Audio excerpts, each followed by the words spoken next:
Hello everyone, welcome to another episode of Star Citizen Addicts Anonymous. I'm Nikki Batgirl D'Angelo and this is episode 20.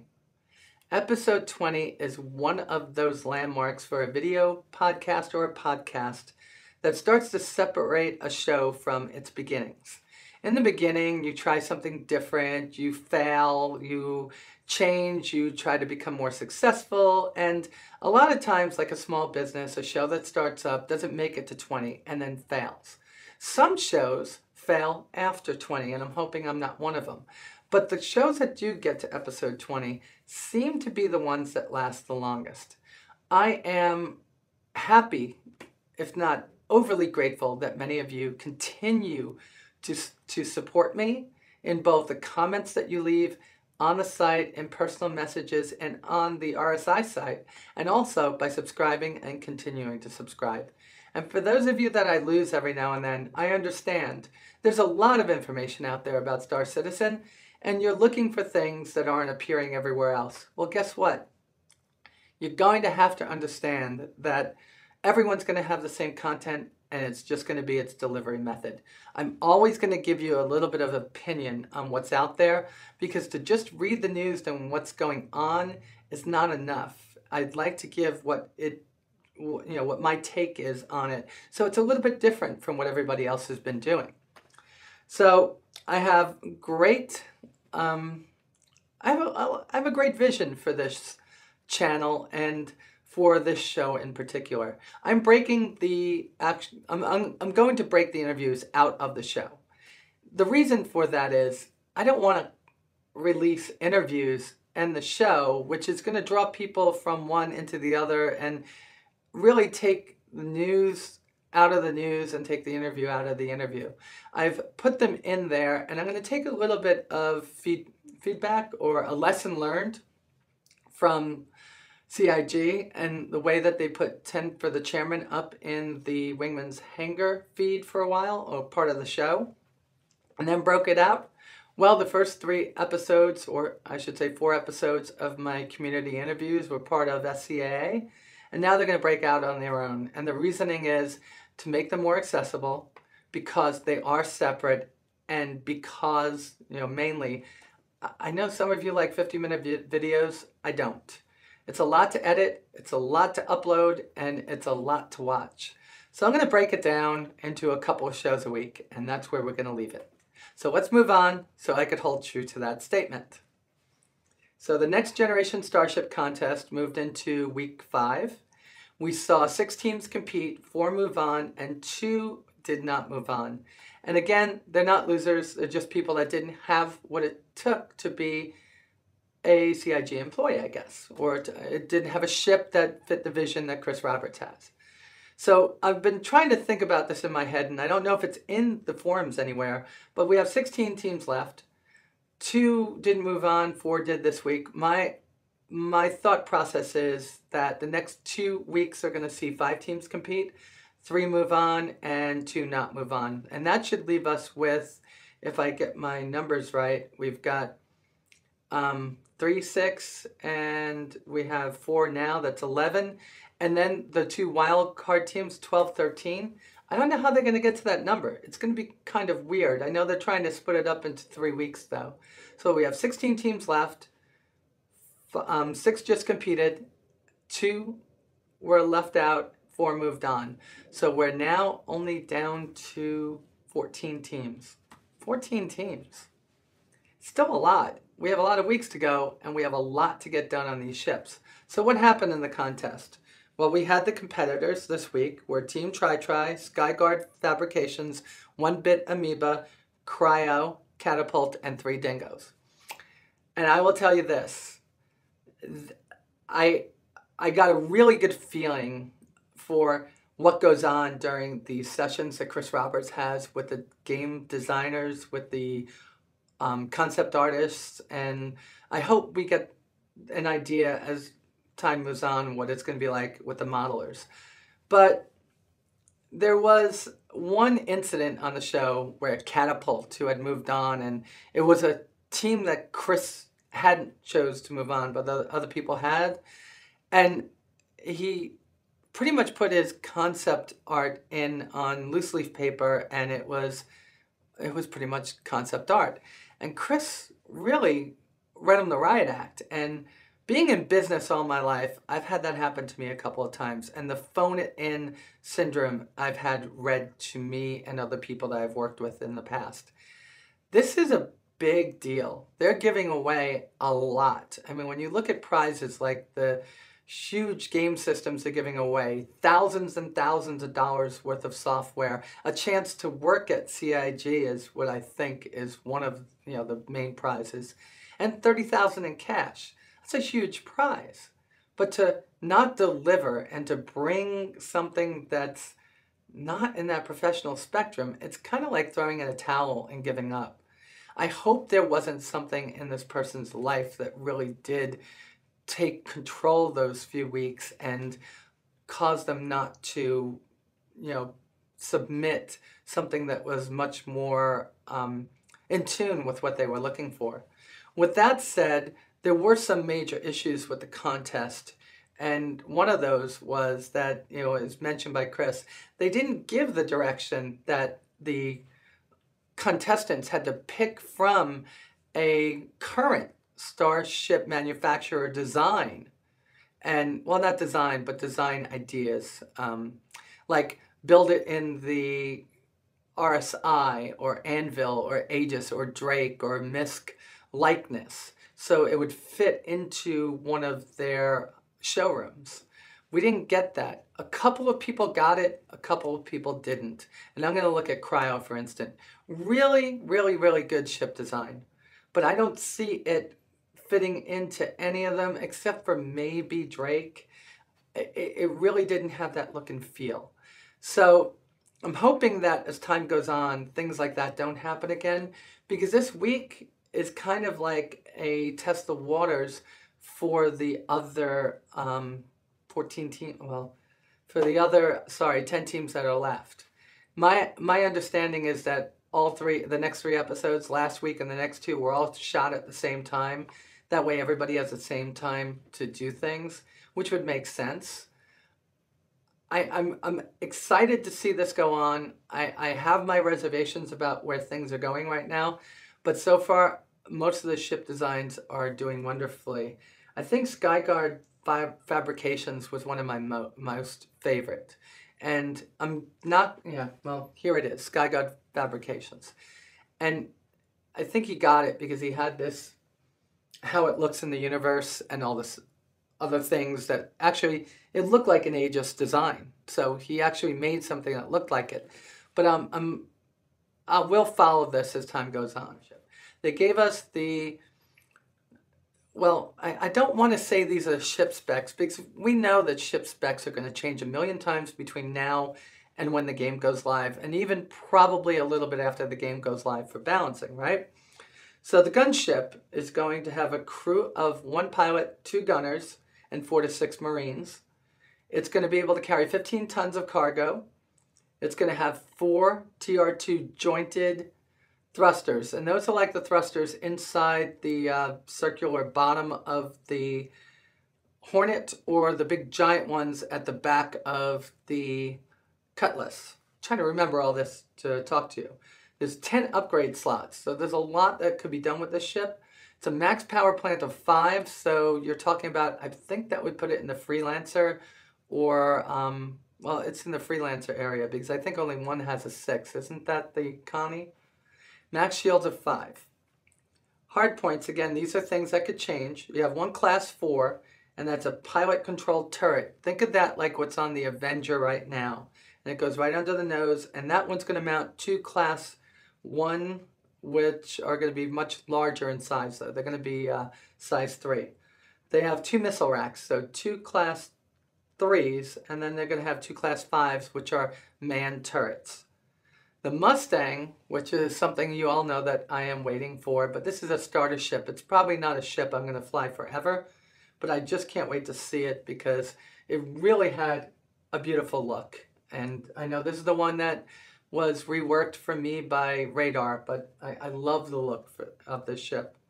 So you're thinking something more in terms of more maneuverable, much more of a fighter, and much more of a speed demon than the Aurora is. So you're going to have a cargo capacity of 5 tons, crew of 1, 3 upgrade slots, a size 3 power plant. Now you're going to have 2 TR2 primary thrusters. So you're getting a lot of power out of this thing to go really fast. So it's made of lightweight materials, 2 TR2s. It's going to be faster than the Aurora with that, okay? And it's got 6 TR1 maneuvering thrusters. So it's going to be moderately maneuverable to highly maneuverable because of its low tonnage. They have not given at this point how many tons this is going to weigh, or kilograms, I should say. Hard points, it has a Class 1, there's 2 of them on the wings, so 2 Class 1s on the wings, and those are the fixed mounted weapons that will be on the wings. And then under the turret, you have under the nose, you have a Class 1, size 1 nose turret. So I think that should be a Class 4, right? It says Class 1. I might have written that down wrong, I doubt it. But that's one of those things that are primarily going to be listed now and might change a number of times. If we look at the ship specs now, they were updated in October, and very soon after were again out of sync with what we were seeing. Okay, they have the hoodie sale on. We're going to jump right into that. Hoodies are being sold for $35. Why, may you ask? Well, in the northern hemisphere, you're entering spring, even though it's going to be freezing cold down here in Atlanta tonight. You're entering springtime and you have to make way for spring merchandise or summer. And a hoodie just doesn't fit that bill. So I did get a hoodie. And it's right here. And it's pretty cool. It's got the big, I don't know if anyone can see it from there, but it has the redacted on the back. It's got the Drake logo on the front. You've seen this being worn by quite a few of the CIG staff on different things. And a lot of the videos, I see this, it looks kind of brownish to me, but it's definitely gray. But I can tell you, for those of you that live in the South like me, this is heavy duty. It feels like a fleece. I mean, it's really nice, but it's really heavy too. So when you put it on, it fits like a blanket. It's really soft inside, and it feels like it's cuddling with you. They are a little oversized, which I guess is okay for most of you that are going to be a little bit oversized. But for a girl, I don't know. I probably should have went down a size. I like it though. This is a really warm hoodie. And for the colder months down here in the Atlanta area, I think this is all I would ever have to wear. So it's really nice. One thing I can tell you is that the length of the jacket is finally something that has come out of CIG, which makes sense. In the t-shirts that I've purchased, the polo shirt that I purchased, I had to go up a size, which makes the thing fit like a burlap sack, because I'm tall. I'm a tall lady, and they're not long enough in the torso in a lot of cases. So I'm going to squat down over here, and we're going to move on from here. This past weekend, we saw another jump point. Well, not we being everybody, but we being the subscribers.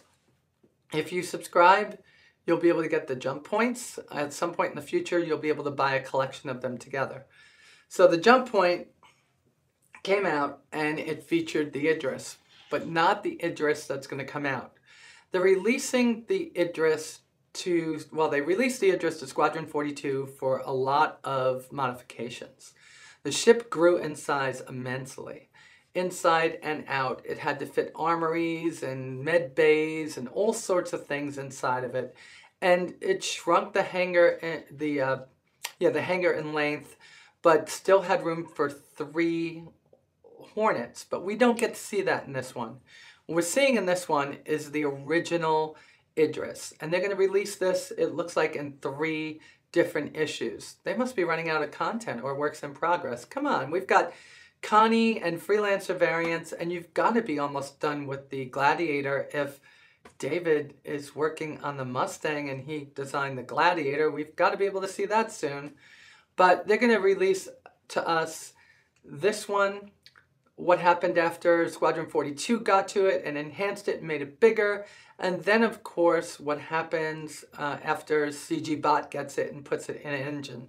So I like the way that they're thinking about that. So if they're looking at splitting things up three ways like that, maybe they can include things like one of the other ships along with this. And I know I'm talking about just those of us that are subscribers at this point, but you all get to see it at some point because they release these things into the feed about a month later. Check the feed for the Freelancer and Cutlass. You'll see that those were released up there just about a month after their jump point issues were. There's also some lore in here. There's a company profile of Bearing. It's a well done issue, not as exciting as the Hornet issue or the Freelancer issue, but definitely exciting. I'm sure those of you that have bought the Idris are salivating at it, but those of us that couldn't afford an Idris, I'm just gonna have to salivate at it when I get to board yours and man the guns or science stations or something. I think that's about it for the news today. Of course, we have Chris Roberts with 10 for the Chairman coming later on. But let's talk about Confession of a Star Citizen Addict. Not reading one today. We're going to skip this week. And this is the way we're going to do it each month, I should say. In this episode, at the very end of the news, I'm going to play the 5 submissions. And you're going to see the link right over here where you can vote for the winner. The winner will get an Avenger package. And the package includes credits, insurance, game, and a whole bunch of other items. So I hope it goes to somebody that needs it. And if you already have the ship, you know what? Pay it forward. Give it to a friend or a family member that's not in the game. Because this one has a character slot, and that could be an alpha slot for somebody else that's not in the game. I've got a cat over here, see? I'm going to move on then. And that's going to be it. I will talk to you all later on in the week for episode 21. Thanks for watching. And don't forget to vote for your favorite Confession of a Star Citizen Addict over at starcitizenaa.com. Bye. I wasn't a ship guy. I'd never been drawn to the ship sales lots like my dad was. When I was a kid, he would drag me along on Sundays to look at whatever ship caught his eyes most recently. But here I was, looking at the Avenger he always wanted. This was for him. He'd been an advocacy agent for years before taking a bullet in the knee, and he had been forced to retire. When the Avengers started hitting the consumer markets, that was a ship he would always look for first on the lot. I'm not sure if he was missing the ship or missing the job, but the yearning was obvious. Still, he never bought one. There was always something else that needed the money, and he wouldn't treat himself. We got the news about a year ago. He had cancer. It was likely to be terminal. He was a fighter though. That's how he'd lived his whole life. He took on in-system jobs hauling cargo between Pike, Terra, and Jen in his little Aurora to help pay for the treatments. A few months in, and he had lost his hair and a substantial amount of weight. He would joke with my mom that he'd never been better looking. About a month ago, he was leaving the contracting office with his pay and headed back home to my parents' new flat in the block when he stumbled upon a mugging. Maybe it was his instincts from years on the job, or maybe it was knowing he was a dead man walking. But he jumped into action and tried to subdue the suspect. In the ensuing scuffle, a gun went off. He was shot in the chest through a lung. The doctors were able to save his life, but his weakened immune system couldn't keep up the fight. He died in the hospital a few days later. Unbeknownst to my mother and I, he had invested in a very large life insurance policy. That's why he'd never bought the Avenger for himself. He was putting the money elsewhere. Now here I was, looking at the Avenger he had always wanted. I had to admit, she was a beautiful ship, sleek but powerful. The salesman was in luck. I wasn't here to haggle. I was here to buy. The salesman did his speech about the benefits of the Avenger ownership. That's when the Cutlass on the lot caught my eye. I absent-mindedly walked away while the salesman spoke. I walked up to the cargo ramp, through the hold, and into the cockpit. I sat down in the pilot's seat. I felt a hand on my shoulder, and I heard my father say, "Do it, son. Treat yourself." I turned back to see the salesman hurrying up the ramp. "Are you still interested in the Avenger?" he asked. "I'll take them both." I wasn't a ship guy, but then again, maybe I was. That's when it all started.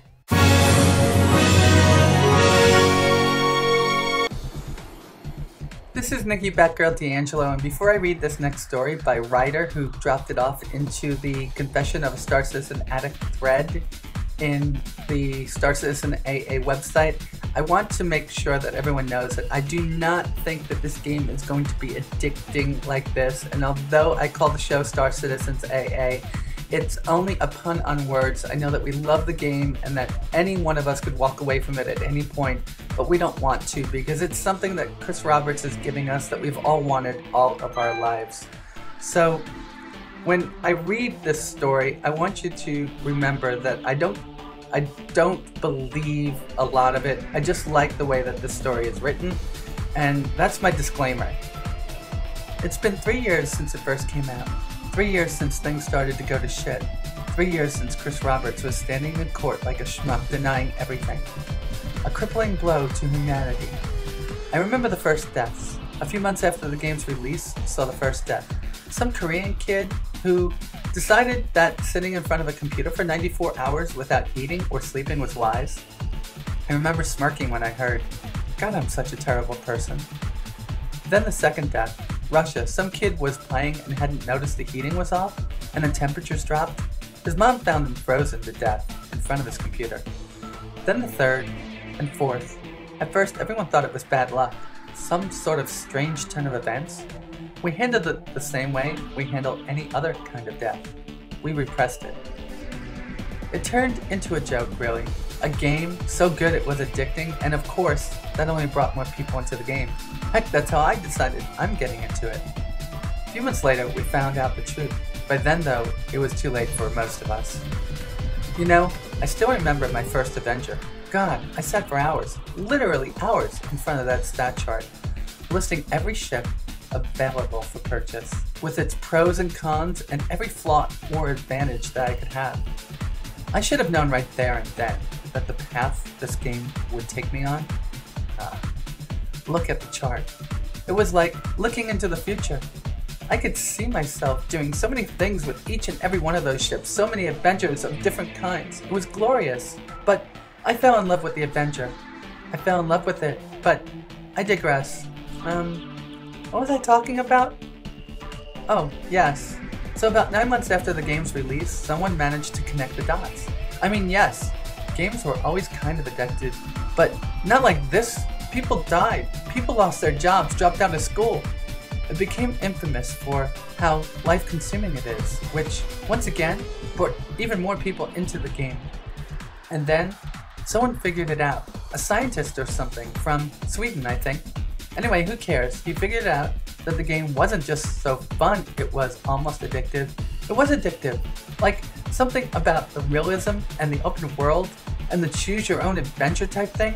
Something about the game just pushes all of our buttons. It's irresistible to most people. Apparently, destructive to some. And that was that. Apparently a video game can affect your brain the same way nicotine does. Who knew? And now, we're all deep in that muck. Nothing you can really do about it. You can't take a game off the shelves just for being fun. Can you?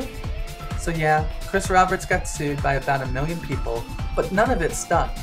Now he's underground, not doing interviews, not talking to anyone, nothing. Some people say he's working on another game. Some people say that's crazy talk. Anyway, the video game lobby has become so big, there's really nothing we can do about it. Can't ban it, can't change it, can't stop playing it, can't beat it. Me?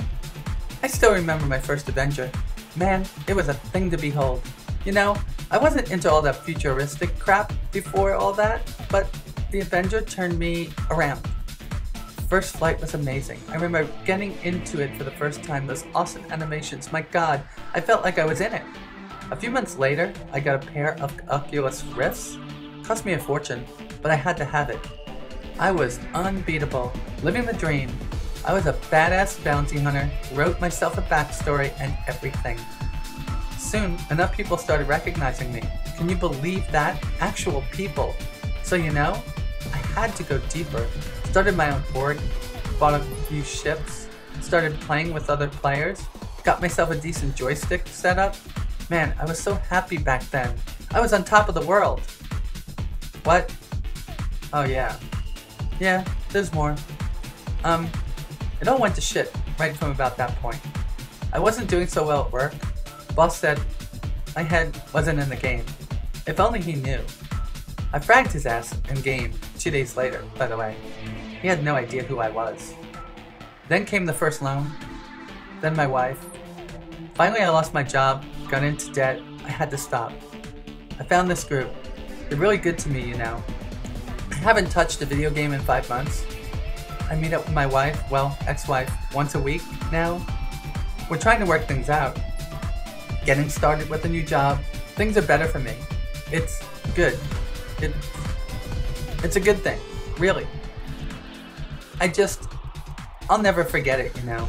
I'll always remember my first adventure.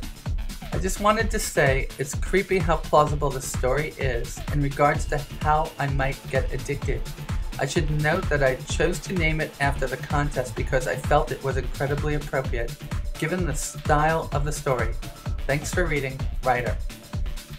Well, Writer, I think this is a very good submission. I fear that some people are going to take it to the extreme. I did read it because it was very well written. I do want to say that I do not believe games are addicting. I believe that people have addicted personalities, and I think that everything has to be done with restraint, which is why I don't sit here all day long in front of a computer playing games. Instead, I shoot videos and edit them all day. That's my addiction. Alright, tune in next week for another confession of a Star Citizen addict. Hi everyone, my name is M for Monkey and I'm addicted to a game that is probably a year away from launch. I must be mad. Every day I visit the RSI site hoping for new ships to be announced, any snippets of lore that might come my way, even a hint of official news. Failing that, I just surf the forums for gossip dressed up as fact. I've read all the comlinks, all the official lore. I dare not go near the fan fiction or I'll be lost. I've only got 3 ships so far, but what ships?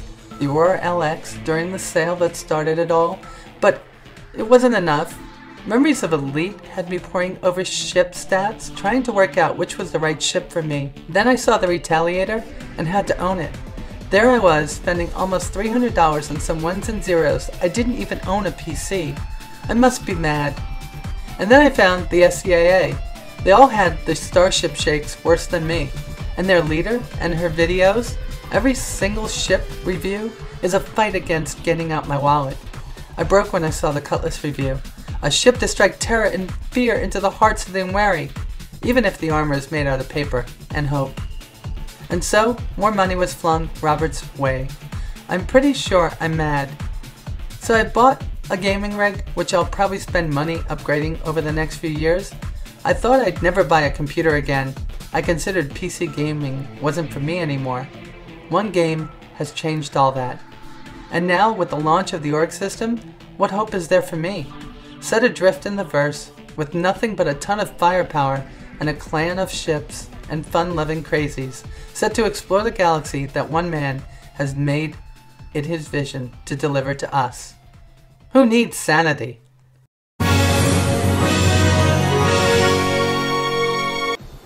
Hello, my name is Paul and I'm an addict. I heard about Star Citizen while I was playing X Rebirth. Actually, not so much playing, but watching a Let's Play YouTube video on the game.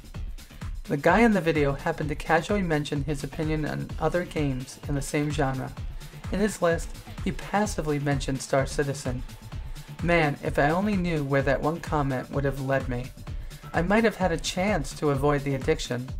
But alas, fate was sealed that day. A Google and a little over $100 later, I was tasting my very first ship. A freelancer. At first, it was pretty casual. I thought it was pretty neat, but the game won't be live for a while, so I can just let this sit in its hangar and come back about a year from now and see how things have progressed. If only I could have waited, but no, I met a few other addicts. Soon I was hanging out in delis with them. One asked me, "Hey, you gonna get other ships?" I told them I would wait. They replied, "But if you miss your opportunity to get a good ship now, and they take these ships off the market later on in the game, then the old bug of the original freelance ship purchase bit me.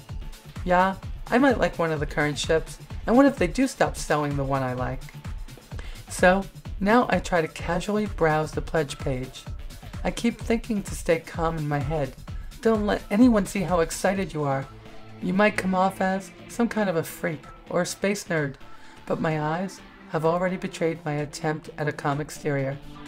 I eye the cutlass and the Hornet Ghost.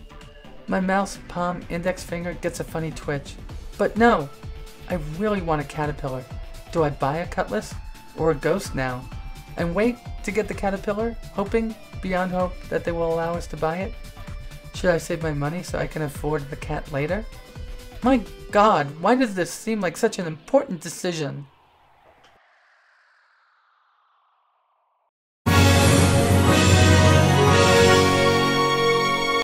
When I was a very young boy, I grew up in a house with many siblings, but somehow found myself always alone.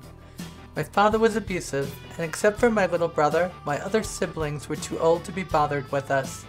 After all, we were the babies. I oftentimes found myself retreating into the sanctity of my make-believe world where I could do or be anything I wanted.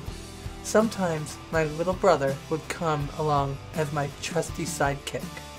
We slayed dragons and rescued princesses. We commanded a submarine and saved the world. We were archaeologists digging up rare fossils of long-forgotten species. We were fighter pilots, the scourge of the skies, and we were space explorers. As a child, I would go out at night and lie in the backyard, staring up at the stars, and wondering what it would be like to be out there. What was out there? It was my escape from reality, of where I was and what I was going through. I knew it had to be better than where I was at the time. We had just begun going into space. Mercury and Gemini were in full swing. Apollo had not even been launched yet, and even though I was a young boy, I watched everything I could on TV with regards to space. I watched the news about the flights of the X-15 and every single rocket launch that was televised. It was a huge event for me, and I would always imagine I was going along. The people on TV at the time promised that by the year 2000, spaceflight would be as common as driving your own car.